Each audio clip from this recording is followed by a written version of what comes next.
What's up, New Hope family? Welcome to the Grow Podcast. My name is David. With me, as always, is Pastor Mark. We're here to help you take a next step in your relationship with Jesus.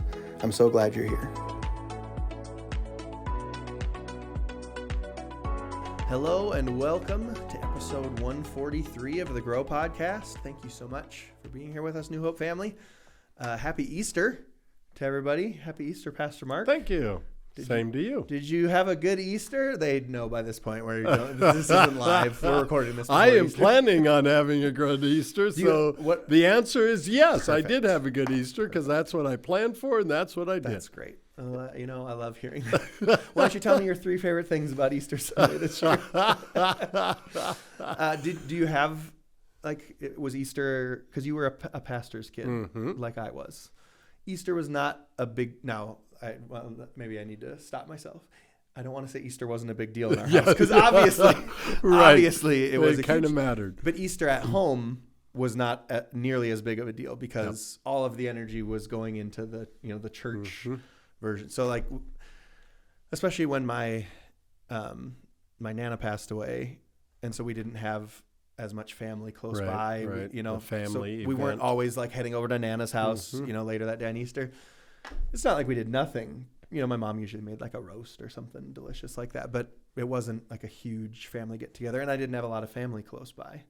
And so just all of those things combined into, Easter was like a church thing.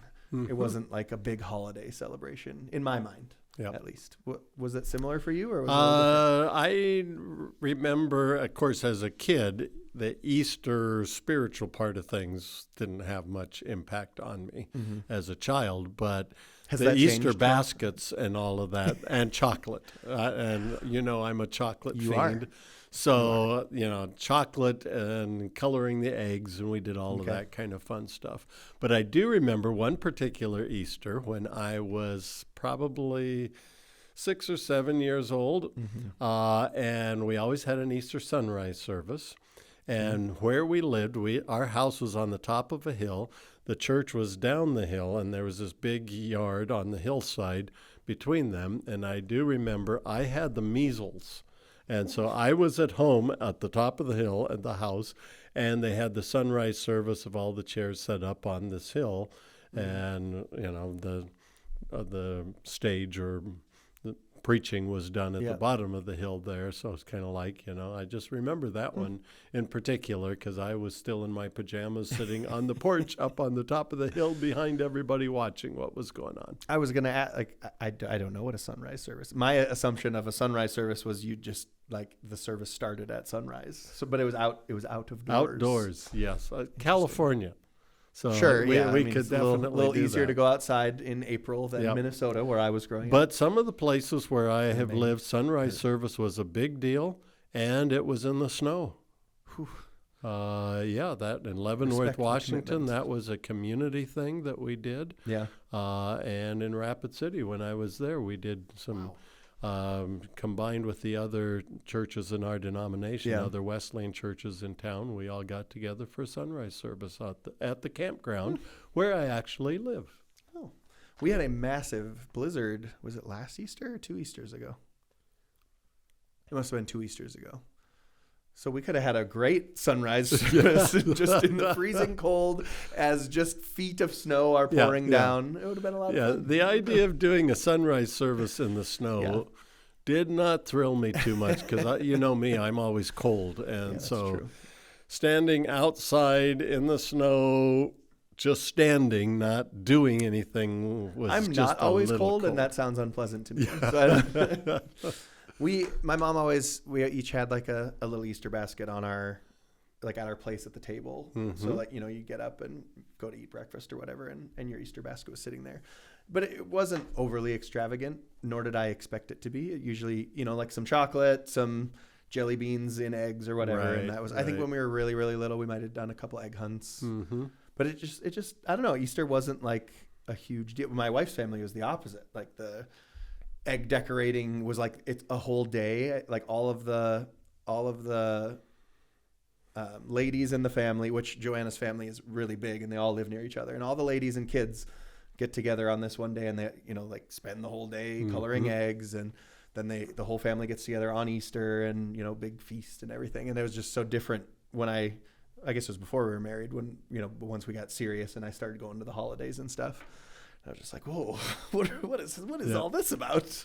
But it just was different for me. I didn't know that was. And from a church perspective, I don't know if our backgrounds are similar. I would guess they might be.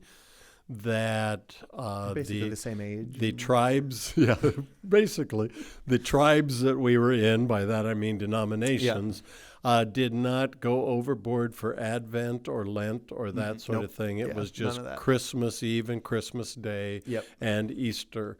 Maybe Good Friday service or something. I remember specifically not extensive. We for sure did like a Good Friday service in partnership with.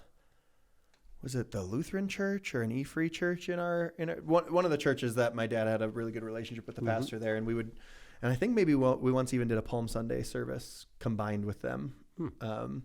But I forever will remember Easter 2000 because that's what we branded it as at our church. So I would have been 12, turned 13 that year.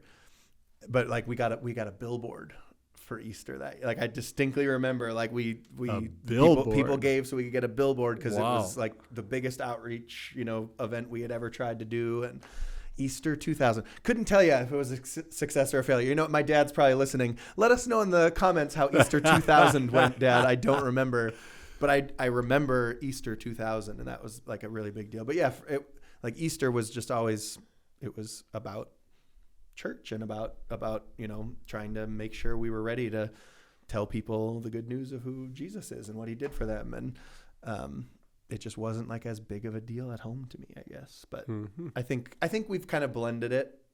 Now, Joanna's family obviously very much cared about the church aspect of it as well. I'm not saying sure, but I think we're kind of in the middle of where Joanna grew up, where Easter was a really big thing, but because we've not lived near family, we haven't had that part of it. So we have our own tradition on Easter that started in Oklahoma and has continued every year. We have chicken and waffles on Easter every single year because our first year in Oklahoma, so we had just moved away from everybody. We didn't really know that many people yet. We had made some friends and we had our church and everything, but no one quite yet who was going to be come to our house for Easter or anything. And so we went to church, and then we were like, well, what's going to be open on Easter in Moore, Oklahoma? And Slim Chickens, which we now have here in Williston, by the way, shout out to Slim Chickens, but Slim Chickens was open. So Joanna and I went to Slim Chickens, I believe. Yeah, we didn't have Leighton yet, so I think it was just the two of us. Went to Slim Chickens, got chicken and waffles and some sweet tea, and that was our Easter. And we've done it every year since, except for one. That next year, our friends in Oklahoma ruined it by inviting us over for Easter. And she's the greatest cook on the planet, so we had this incredible feast. But yeah, chicken and waffles on Easter is our go-to. I have never had chicken and waffles. In your life? In my life, not together. Well, I mean, I've had chicken. I've had waffles. But I never heard of that until just recent years in the South, that's really a thing. People actually do that. It's so good. Here's how you do it. Before we jump into the message. I need to know how to do this because it confounds me. You need to have a good waffle. That's important. Don't just, don't skimp on the waffle. Get a good waffle, and then same thing, good chicken. You can vary on the chicken. Obviously at Slim Chickens they use their chicken tenders or chicken strips or whatever. But I've had it with a chicken breast but it's always pretty much always fried. Okay. Sometimes it's cut up. If it's Southern tradition, it has to be fried. But here's the thing a lot of people miss, at Slim Chickens, for instance, if you don't know what you're doing. You need gravy and syrup. Both. I know. For real. But trust me. Whoa. So you do the gravy first. So you waffles, then you put the chicken on it, and then you pour the gravy over the top, and then you pour syrup over the top of that. Maple syrup. Really? And Slim Chickens has this? Yeah, so Slim Chickens has it. The problem is if you order their chicken and waffles, it only comes with syrup. But they also have gravy. And it's white pepper gravy. Don't get brown turkey gravy for Thanksgiving. That would probably be disgusting. So you can go to all of you near Williston. Go to Slim Chickens. I am going to get try the chicken this. and waffles, but then you have to order an extra gravy. And so the gravy first, then the syrup. It sounds totally weird. That's fair. Me. That's fair. It's like, but it's just a combination I would not. It is wonderful. I see why people think it's odd. In fact, Pastor Mike, when he was here once, made fun of me from stage for my chicken and waffle. Like when I first started, I think I was part-time just doing first impressions. And like a whole big part of his Easter service was teasing me about my chicken and waffles tradition on Easter. Well, thanks for that, Pastor Mike. But it was out of love. Much how we tease each other. Oh. Maybe not quite the same way we tease each other. So what I do is out of love. I am glad to know that. Whoa. Oh, no. Good news. Good news. Did you have before we go, did you have a like traditional food? I mean, chocolate, obviously. But other than chocolate, ham, that seems to be the go-to. Probably. We would just, probably ham. Normal Sunday dinner when I was a child was Sunday meat, which meant roast beef. Okay, that's what my younger brother always called it, because we only had it on Sunday because Mom could put it in the oven, and by the time church was over, it would be ready. So it was Sunday meat. That's what we knew it as. So I'm so glad I can provide entertainment for you. Me too. Oh, my word. Sunday meat. I remember when I started going to those big Easter things with Joanna's family, it like ham was like that is the Sunday meat on Easter is ham, and I don't like ham. I'm not a ham person. And so I always was just like, oh, it's time for more ham. However, like 5 different kinds of just delicious cheesy potatoes and whatever. That did the job. Yes. I wasn't really worried about the ham. Usually if you have ham, scalloped potatoes. Always go with scalloped potatoes. There's the shredded ones with cheese, and they put the cornflakes on top for some reason. And you're like, well, that sounds like a terrible idea. And then you eat it and you're like, that's the greatest idea of all time. Yep. Yes. Big fan of the potatoes at Easter, but it was nice. We never, when you got married, I assume it was, okay, which family are we going to spend this holiday with? Which Easter was easy. It was my family's not doing anything. We're going with Joanna's family every single Easter. Well, we never had to deal with that because we lived miles away from parents. Did you? And holidays were big church events. Right. So we were never with family for Christmas or Easter or other special times usually. Well, on that fun note, that you've never been with your family for a special time, let's jump into this. Good. It's about time we get to the message. It was Easter, and you chose to talk about Jesus' resurrection. Yes. That was an interesting choice. It is quite profound. Kind of matters. Probably a good idea. Mm-hmm. Probably a good idea. So I have some questions from your message. It's not exactly the same type of questions necessarily as we normally hit on the Grow podcast. Some of them might be, but like my first one, you were talking about his resurrection, and it's understandable that people doubt, and like it requires, like, we accept it by faith. Mm-hmm. How do you explain faith in something like that to an unbeliever? This is something I've struggled with in my life before, where I'm like, how do I put this into words in a way? Because I could explain it to you, because you and I have the same faith. And so you'll understand what I'm talking about. Mm-hmm. But I'm talking to an unbeliever who's completely disconnected from everything I believe and, the world I grew up in and this faith that I've had for pretty much my entire life. How do I explain that faith to them when it sounds ignorant in their mind? And that's a problem that many people have with the idea of Christians having faith. That, so you make something up or just decide to believe this thing that's out there, like the resurrection, and it's based on nothing, but you just got to believe it. And that is not faith. Faith is actually based on some evidence. Sure. We have some evidence of his resurrection. So it's not just grab this idea and I'm going to believe it no matter what. Right. That's a positive thinking kind of principle. Blind faith. Blind faith. You just determine to believe this, and because you believe it, then it's got to be true. And no, I don't think we as Christians buy into that. What we do is based on some evidence that is there, the evidence that we have of his resurrection, the historical information that we have from that. We believe that to be fact. And so our faith is based on that. There's so many things in life that are that way, and it's not just a Christian thing or a religious thing at all. There are so many things that we have faith on based on some evidence, but not absolute knowing this is the truth. Sure. Relationships are all based on faith. That our relationship is that I believe that you actually like me. There's some evidence of that, but I don't know that for sure. Sure. I mean, that, and I love relationship is based on that, that we have faith in somebody else, but we cannot verify love and guarantee that that is there, but by the way that somebody acts, by the way they respond to us, by the way we're able to communicate back and forth, based on that, I believe, which is faith, I believe that this relationship has some value. Yeah. And so we as Christians do base things on evidence, but can I prove it to an unbeliever? No.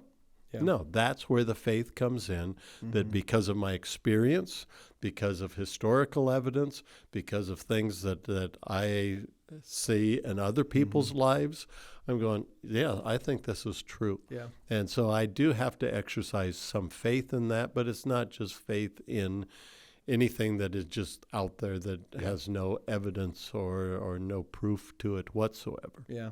Even, not most, all scientific theory basically runs on the same thing, right? We look for evidence, we come up with a theory, but if we can't completely prove it, even if that theory is widely accepted, there's plenty. The theory of evolution, like you have to have faith in that. We don't have, video of this happening. And, they found evidence, and this is the theory they came up with. I think it was C.S. Lewis that said he doesn't have enough faith to be an atheist. Like he can't believe that everything just came from nothing, and there's no intelligent design behind it. And so even a lack of faith a lack of what we consider faith requires plenty of faith, because you're still believing something that you don't have proof or evidence of. Exactly. And I think that's sometimes a good way to keep. Now, you don't want to do it in an antagonistic way, like, "Hey, dumb atheist, you have more faith than I do. Ha ha ha, gotcha." Like that's not what. Right. But helping them understand, using terminology that they would understand, like talking about some evidence, but having to, make the best possible thing you can. Wow. That you can believe. There was a noise out there. That's why I said, wow. Maybe you didn't hear it. Best thing you can believe based on the evidence you have, and your experiences and things like that. You talked a little bit about how if there was no resurrection, all these different things, don't matter, or they're, useless or whatever. And one of the things you said is you are to be pitied for hoping for a future life. And again, I'm going to come at you like a non-believer, because I think that's not, I know that's something that I've heard from a lot of unbelievers, atheists in particular, who don't, they don't believe that there's anything after. Right. That's how a lot of them feel, is that, like you're kind of sad and just desperate for anything because you're not happy or whatever. So you've made up this fairy tale to continue. Sometimes they can come at that in an antagonistic way, and sometimes it's not. Like I've had people in my life before that are atheists, and they're not antagonistic at all, but they certainly feel, much like I feel a pity for them that they have no hope in a future life that I have. They felt a similar pity for me, like, oh, like, you poor guy. Believe whatever you want to believe. If that's what it takes for you to feel good, go ahead and believe that. Yeah. How do I interact with that person? Again, I'm not trying to debate or start a fight here, but when someone feels like they're pitying me for that hope, what would you do in that situation? I'm not sure that I understand the question well enough to answer. So, I'm atheist Bob over here. Hi, hi, Pastor Mark. I'm atheist Bob. Okay, that part I get. Wait a minute. But no, just when I'm interacting with people in my life, and I felt that pity before, and I almost want to, like, how do I explain to not explain to them, because this brings back to the like I can't prove to them thing. I don't know. It's just I don't know if you can explain it to them, because we're talking about internal stuff. Okay. That I'm not sure that I can explain that confidence, that peace, that contentment, because of what I believe. Yeah. I don't know how I can prove that to them. And they may say, oh, you poor guy, you know, think what you want to think. And if that's what you need, you go ahead and do that. And I'm thinking, okay, even if that was the case, this has given me life and joy and contentment. And so I can't prove that to you. Another thing in this whole faith thing is that I see a lot of Christians that occasionally have some doubt, whether it's resurrection or whether it's miracles of Jesus or virgin birth or whatever, and they struggle some with that because as believers we're not supposed to ever have any doubt whatsoever. Well, that's not what I see in Scripture, and that's one of the things that I mentioned. The disciples struggled with this doubt about the whole resurrection. I mean, what our whole faith is based on, and they're going, nope, didn't happen. There's no way that this could happen. Thomas struggling with that. All the way through, we see those kinds of struggles. We see the early church in Corinth struggling with that. That faith does not mean there's no doubt whatsoever. It's when you balance that out and take a look at it, the evidence for one as opposed to the evidence for others. The other opposite is, yes, I think this evidence does lead to that. Faith never has absolute positive, I know this. Now, I will make a statement like, I just know that I know. You know, I have that confidence in that. But there are times when we struggle, and it's not, if we're coming across to people that, wow, with this life to the full that I talked about in the message means you never have any struggles and you don't have any difficulties and life is sweet and wonderful and, oh, you ought to have the kind of life that I have. That's not what we're talking about. We're not talking about everything being perfect and everything going your way or the way that you want it to be. We're talking about in the midst of real life that we all face that has heartaches and death and all the difficulties that go with it, that we have a confidence that there will be an eternity where things are made right. Just knowing that even to me is significant. There will be a time when those who have suffered will be justified in that. We'll think life will be fair in some way. There is a place where that is taken care of. That to me has significant confidence in that. I want to stick with doubt for a second, or I don't know if it's totally doubt, but you talked about the fear of death when you're talking, if there's no resurrection, like that. If this is all there is, then of course death is unbelievably terrifying because it's final. Yes. Does that mean if I feared, like if I'm a follower of Christ, but I fear death, it's something that I'm scared of? It's not like every waking moment of my life I'm just terrified of the moment. But when I think about dying, maybe I'm a person who, that's something that scares me. Like dying scares me. Do I have to worry that I'm like maybe I'm not saved or maybe I'm not really following Jesus? I think there are very few people that look forward to dying. Yeah. I mean, it's not something like, oh, good, I get to die at some point. Yeah. So that is not the case. I'm not there. And I mean, at that point of death where I'm experiencing going through the emotion. No, I'm not at that point of death clarifying that where I'm dealing with the reality of that. Yeah. And so I'm projecting of what I think it would be. I don't fear death itself. I fear the process of it. I don't want to go through death. Yeah. I mean, people that I've seen die from cancer and have the agony of pain or the losing their breath and taking that That does not look like fun to me at all. Yeah.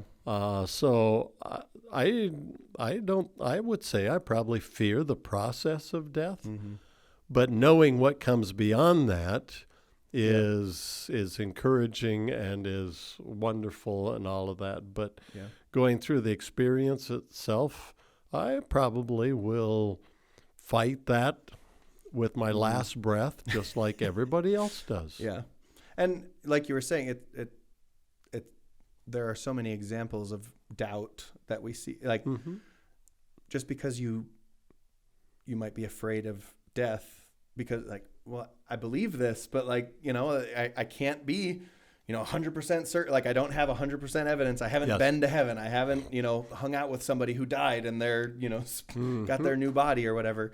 So I think it's okay if that's a fear, as long as that fear doesn't take hold of you and control you, and it doesn't win. You can't let that win. But that's a fear that I've had before of just like, well, I feel very confident in this, but I don't really look forward to that, like leaving my loved ones behind and all those different things. And that fear is like any negative experience in our lives, of any heartache or any illness or whatever it is.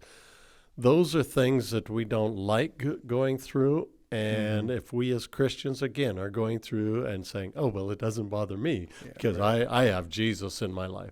No, those things bother us.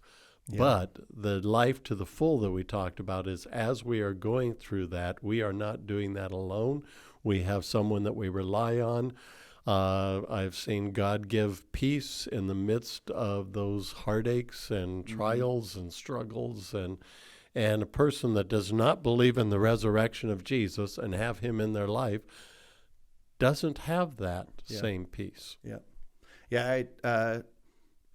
Let's jump into that life to the full now, because we talk about these things a lot as Christians, and like when I hear you talk about it, a bunch of different experiences in my own life come to mind, right?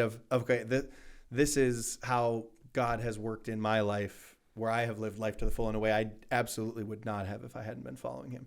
But to a non-Christian, they just hear me saying the phrase life to the fullest, and God's done all and sometimes I worry we're not giving examples. So I was wondering if you could give an example, and if you need another second to think about it, I can throw something out for my own life. But if you're ready, we can jump into it. Go ahead with yours. Well, you've talked about peace a few times, and that's been a big thing for us. There's we've moved a few different times, and we have another move coming ahead of us now with some uncertainty of exactly where we're going to go.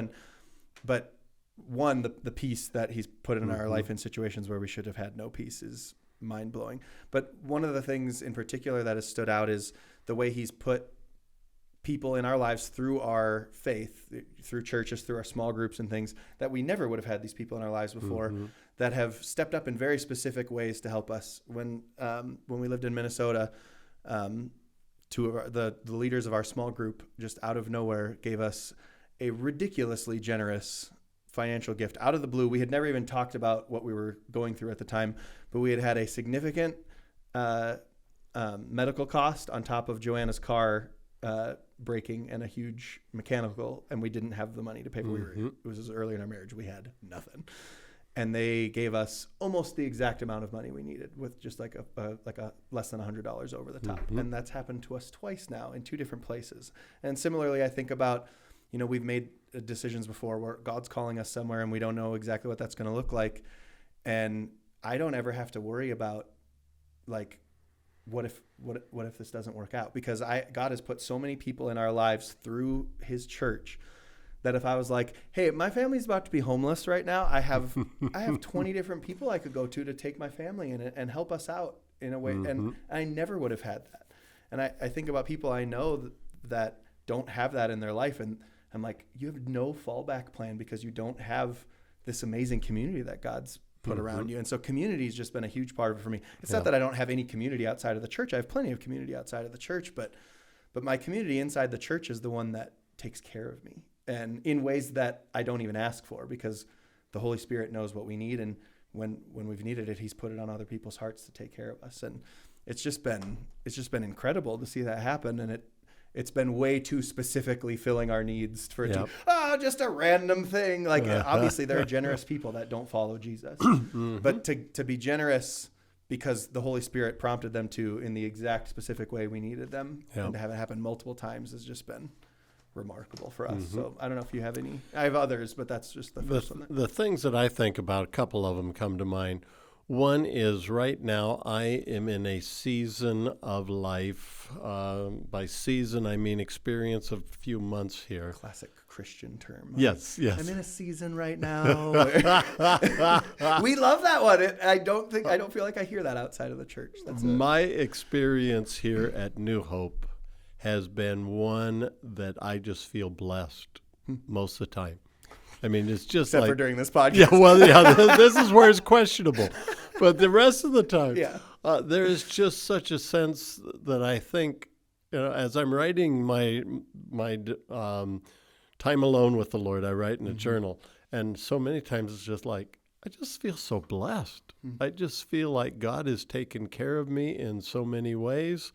Actually, the people that I get to work with, I see that on a Sunday morning. I'll look out at the congregation and go, oh, man, I just love these people. These people are just awesome. Yeah. At the same time, I'm recognizing this is just the season, and it will not be long before I am moved on and God has something else for me. But I just think I get to experience this right now. I get this blessing of being with people, and to me, that is life to the full. Yeah. The second part that I think of is in the worst experiences of life, where I have felt totally rejected, have been hurt by others.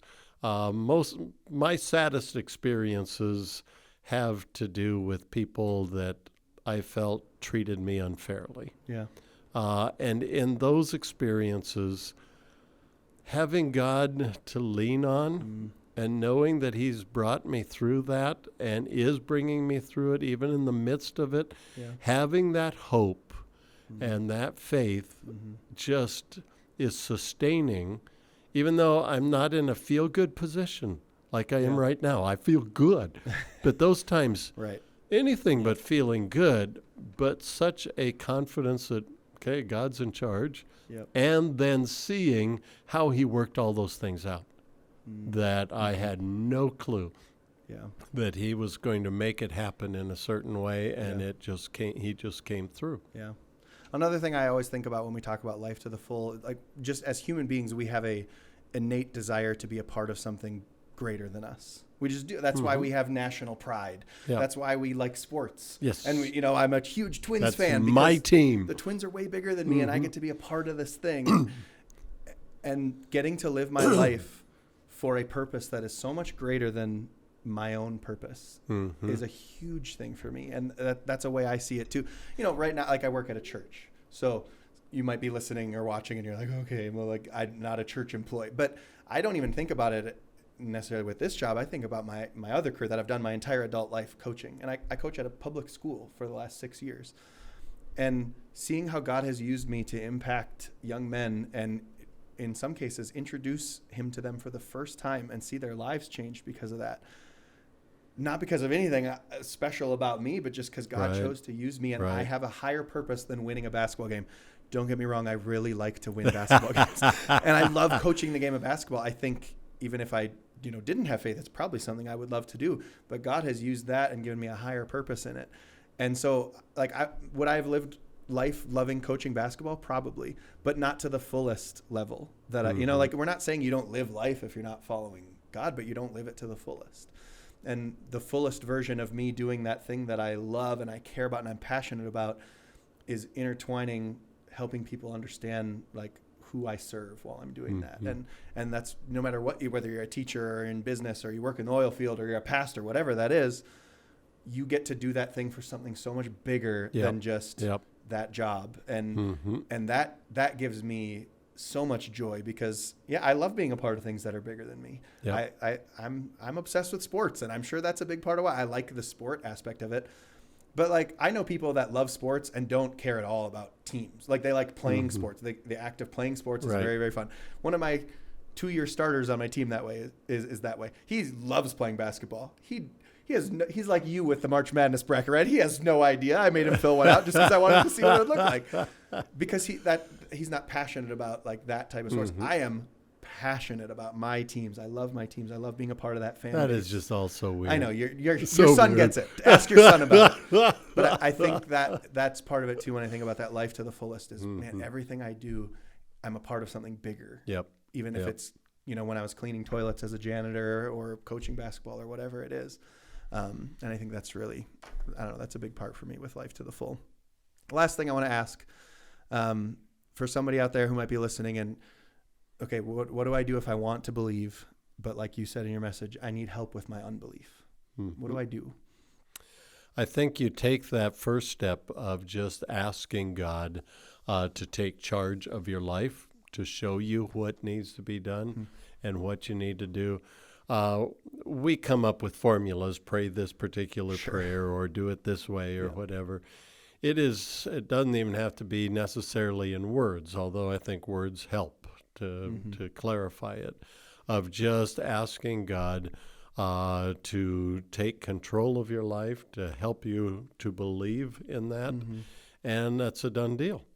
I mean, it's not something that requires some particular, jump through these hoops and then you can do it. It's just making that decision and determining that you want to follow him, and maybe tell him out loud or in prayer in some way that you want to follow him. Yeah. Can I tell him that I'm struggling with my unbelief? Oh, absolutely. Yes. He's not going to reject me because I'm not just, hey, I'm 100% in with no doubts or anything. Just like that guy that Jesus said, well, if you have faith, your son will be healed, that I mentioned and he says, oh, I do believe, but help my unbelief. Yeah. That's where we're at so many times in life. Okay, I really believe this, but I need help with that. And he's telling that to Jesus. Right. So it's the same thing. I can tell Jesus the exact same thing. For sure. And Jesus said, oh, sorry, not enough faith. I'm not going to heal your son. That was all it took. That was all it was needed. Yeah. And he'll do the same for you. Yeah. Well, thank you, Pastor Mark. We've got some discussion questions to close out. You can find these in the podcast notes or the YouTube video description, depending on where you're watching or listening. First question, what difference does it make whether or not we believe that Jesus rose from the grave?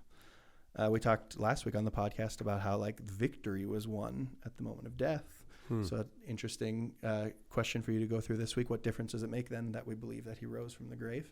Question 2, would there be a point to being a Christian if Jesus had not been resurrected? If you listened closely to the message, you'll have a whole bunch of answers to that one. And then question 3, what are the proofs in your life or evidence? You kept going back and forth between those terms. The proofs or the evidence in your life that verify that Jesus was resurrected. We talked about a few of our experiences of life to the fullest. I do think hearing other people's experiences is really helpful. I know it has been for me at times in my life, those low times that you were talking about, seeing God's faithfulness in other, that's why one of the great things about Scripture, right? We see God's faithfulness over and over and over in Scripture. But for me, at least, it's been so beneficial to also see it today in people's lives around me. And so sharing that with other people is a really big thing. So, and again, thank you for your teaching, Pastor Mark. Happy Easter one last time. Thank you. I'm so glad you had a great Easter yesterday. I'm wearing my Easter colors today. Yeah, I didn't do so well getting Look at Easter those yellows and those blues. Yes, I'm so on you are theme. so pastel. I always dress, to the nines for the occasion. That's what I'm known for around here. Anyway, let's move on before Pastor Mark can see it. I have all kinds of things to say about that. Your face. Okay. New episode will go out next Monday, so join us for that. We're going to be starting a new series, so make sure you're joining us on the weekend as well. Subscribe if you haven't done that yet. Then you get notified when all the new episodes go live. Make sure you turn notifications on your phone. Check out our YouTube channel if you are listening to the audio formats. We are over 1,000 subscribers now, Pastor Awesome. Mark. So shout out to the 1,000+ of you that are subscribing. And if you're not one of them yet, just click that little subscribe button, and then you'll be one of the cool kids. I'm guessing you are not subscribed. I am subscribed. You are subscribed. Yes, sir. I'm sorry. There was a reasonable chance you didn't know how to subscribe to something After listening to you say, and find this button, the red button at the bottom or whatever, I thought, I better go make sure that I found that and have that. I'm so glad that for at least one person, me saying this on the podcast is helpful. So it was very helpful. Thank you. Well, we love you, New Hope family, and we will see you next time.